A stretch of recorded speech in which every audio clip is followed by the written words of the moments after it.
Ова прва Ана, верувам дека не ја разбравте ништо, затоа што и беше устата покриена.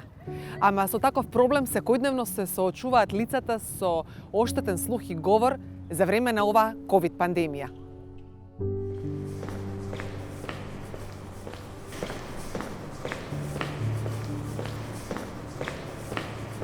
Тап звук на движење низ ходник.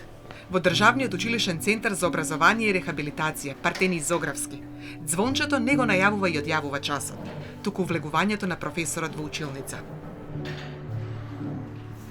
Ова е Љубиша Савески, професор по моден дизајн. Шкрипење на столчиња и поздравување со елан го означува почетокот на работата. Покриени усти, слободни дланки и очи зборуваат погласно од звуците. Така изгледаат тука часовите за време на пандемија.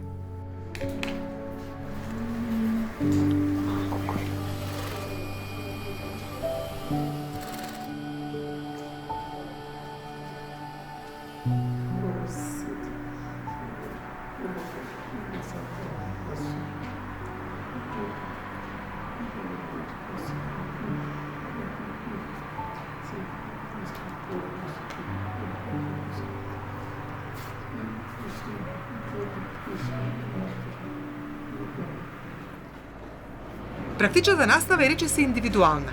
Непосредноста во комуникација е според протокол за однесување во пандемијата од COVID-19, со маска и дистанца.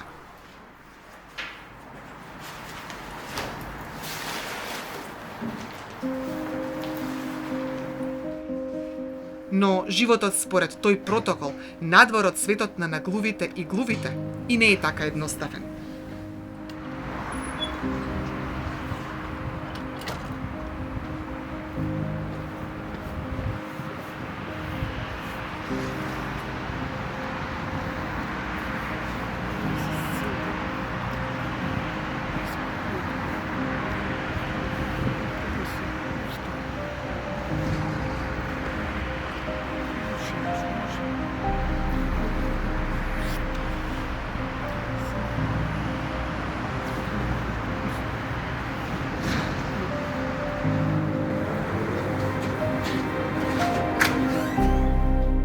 Добар ден.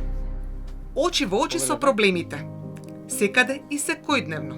И не сите имаат разбирање за предизвиците. Секојдневно имаме муштери кои имаат некаква попреченост, дали се глувонеми или слично. Успеваме да се снаодеме со листови хартија со пишување за да може да се разбереме, бидејќи во денешно време маските не треба да се симнат и така функционираме.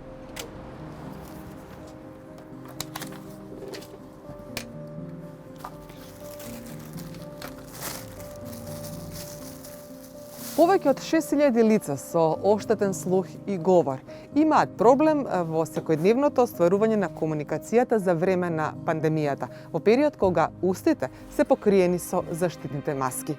И кое е најдоброто решение за нив во оваа ситуација?